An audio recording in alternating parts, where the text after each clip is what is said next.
72 గంటల్లోనే ఫోన్లోని అద్భుతమైన జ్యోతిష్య పరిష్కారం చూపిస్తారు. నమ్మండి, నమ్మకపోండి, ఇది నిజం. శ్మశాన కాళి రుద్ర చౌడీదేవి ఆరాధకులు నంబర్ 1 వశీకరణ స్పెషలిస్ట్. గురూజీ మనిషి పుట్టుక నుండి చనిపోయే వరకు వచ్చే అన్ని క్లిష్టమైన సమస్యలకు పరిష్కారం ఇక్కడ లభిస్తుంది. విద్య, ఉద్యోగం, వ్యవహారం, స్త్రీ ప్రేమ, పెళ్లి, సంతానం, స్త్రీ పురుష వశీకరణం, భూవశం, భార్యాభర్తల కలహాలు, కోర్టు సమస్యలు, విడాకుల సమస్యలు, చేతబడి, అప్పుల బాధ, ఇంకా మీకు ఎలాంటి సమస్యలు ఉన్నా 72 గంటల్లోనే శాశ్వత శ్రీగురుభ్యో నమః. హరి ఓం. ఘనానాం త్వా గణపతిగుం భవామహే కవిం కవీనాముపమశ్రవస్తమం జ్యేష్ఠరాజం బ్రహ్మణాం బ్రహ్మణస్పద ఆనశృణ్వన్నోతభే సిద్ధసాధనం. శ్రీమహాగణాధిపతయే నమః. శ్రీగురుభ్యో నమః. హరి ఓం. అందరికీ కూడా నమస్కారం. నవంబర్ నెలలో ద్వాదశ రాశుల వారి ఫలితాలు ఏ విధంగా ఉండబోతున్నాయి? ఈ ద్వాదశ రాశుల వారు కూడా నవంబర్లో మీరు అనుకున్నటువంటి కార్యక్రమాలు దిగ్విజయం అవుతాయా? శత్రువు మిమ్మల్ని పొంచి ఉండడం వల్ల మీరు ఆర్థికంగా కానీ ఆరోగ్యపరంగా కానీ ఇబ్బందులు పడేటువంటి అవకాశం ఉందా? అసలు ఈ నవంబర్ నెలలో నేను అనుకున్నటువంటి స్థానానికి వెళ్ళడానికి ఏదన్నా అవకాశాలు ఈ నవంబర్ నెలలో మాకు దక్కుతాయా? ఈసారన్నా స్థిరాస్తులు, చరాస్తులు లాంటివి ఏమన్నా మేము కొనుగోలు చేసేటువంటి అవకాశం ఉంటుందా? నూతన వ్యాపారాలు ఎప్పటి నుంచో ప్రారంభం చేద్దాం అనుకుంటున్నాము. ఈ నవంబర్లో ప్రారంభం చేస్తే గనక అదేమన్నా కలిసి వచ్చే అవకాశం ఉంటుందా? అసలు విదేశాలకు వెళ్ళే యోగం మా జాతక పరిమాణంలో ఉందా లేదా? ఆర్థిక సమస్యలు తగ్గి ఆనందంగా కుటుంబ పర్యంతము కూడా గడిపేటువంటి అవకాశం ఆ పరమశివుడు ఈ నెలలో మాకేమన్నా కలగజేస్తున్నాడా అనేటువంటి విషయాలు, అందులోనూ ఈ నెలలో ఏదన్నా ప్రమాదాలు జరిగితే వాటి నుంచి శృతిలో తప్పుకుని ప్రాణ సంకటం లేకుండా జరిగేటువంటి వ్యవస్థలు ఏమున్నాయి? ఈ నెలంతా కూడా ఎటువంటి దేవతారాధన చేయడం వల్ల మాకు కలిసి వచ్చేటువంటి అవకాశం లభిస్తోంది? దీంతో పాటుగా ఉద్యోగ స్థిరత్వం కానీ, లేదా సంతాన సాఫల్యం చెందడం కానీ, వివాహయుక్తానికి కానీ అసలు ఏమి మా యొక్క జీవితంలో మార్పులు జరుగుతున్నాయి, ఏమి జరగడం లేదు అనేటువంటి పూర్తి విషయాల్ని మనం ఇప్పుడు చర్చించుకుంటూ ఉంటాం. అయితే ప్రతి విషయము కూడా కేవలము గోచార రీత్యా మాత్రమే మీకు చెప్పడం జరుగుతోంది.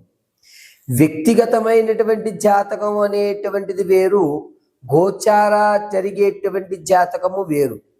వ్యక్తిగతంగా మీ యొక్క date of birth, time, place of birth ఆధారంగా మీ వ్యక్తిగత జాతకాన్ని విశదీకరించడం జరుగుతుంది. ఒకవేళ అటువంటి డేట్ ఆఫ్ బర్త్లు మాకు తెలియవు గురువుగారు అంటే కనుక మీ ఫోటోలు ఒకటి పంపించడం, మేము అడిగేటువంటి 3 ప్రశ్నలకి సమాధానాలు చెప్పడం వల్ల గణాంకములు కట్టి మీ సమస్యకు తగు పరిష్కారం ఖచ్చితంగా ఇవ్వడం జరుగుతుంది.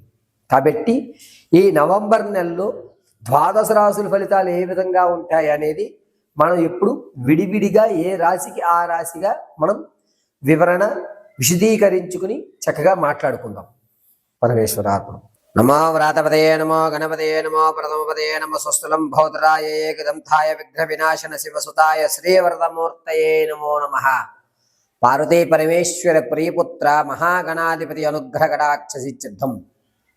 నవంబర్ నెలలో ద్వాదశ రాశుల వారిలో మొట్టమొదటి అయినటువంటి మేషరాశి యొక్క ఫలితం ఏ విధంగా ఉండబోతోంది అనేది మనం చర్చిద్దాం. నవంబర్ నెలలో మేషరాశి వారికి మొదటి 16 రోజులు కూడా అనుకున్నటువంటి పనులు దిగ్విజయం అవ్వడం, ఆహా మనకి ఒక పాజిటివ్ వైబ్రేషన్ ఉంది, మనం ఇన్ని రోజులు భగవంతుడు మనల్ని చూడలేదు కాబట్టి ఇక నుంచి జరిగేటువంటివన్నీ మన రోజులే అనేటువంటి ఒక కల్పితంతో 16 రోజులు బతుకుతారు. అంటే అనుకున్న పనులన్నీ అయిపోతూ ఉండడంతో ఆహాహా అనుకున్నట్టుగా నడుస్తూ ఉంటుంది వ్యవస్థ. 18వ తారీఖు తర్వాత నుంచి మీరు అనుకున్నటువంటివన్నీ కూడా ఇబ్బందిదాయకంగాను అనవసరంగా నేను ఇందులో ప్రవేశించాలి అనేటువంటి బాధాయుక్తము అనేటువంటిది ఏర్పడుతుంది. కారణం చంద్రస్థానము మేషరాశి వారికి నవంబర్లో ఇబ్బందిదాయకంగా ఉంది. చేసేటువంటి నిర్ణయం కానీ తీసుకునేటువంటి నిర్ణయం కానీ తప్పు నిర్ణయం తీసుకునేటువంటి వ్యవస్థ నడుస్తోంది. మేషరాశిలో ఉన్నటువంటి వారికి ఆర్థికంగా ముందు కాస్త ఇబ్బంది పడేటువంటి అవకాశం, అంటే ఈ 18 రోజులు కూడా అతి వడ్డీకి కానీ లేకపోతే దీని ప్రభావం వల్ల నాకు ఏదో కలిసి వచ్చేస్తుందనే భ్రమలో మీరు ఇతరులకి అప్పు ఇవ్వడం అనేది జరుగుతుంది. దానివల్ల లేనిపోని ఇబ్బందులు కొని తెచ్చుకుంటూ అంటారు. కాబట్టి నవంబర్ నెలలో మేషరాశి వారు ఖచ్చితంగా చెప్తున్నాను, నవంబర్ 3వ తారీఖు నుంచి 18వ తారీఖు వరకు ఎవ్వరికి కూడా రుణాన్ని అప్పు ఇవ్వకండి. అది తిరిగి వచ్చే అవకాశం లేదు.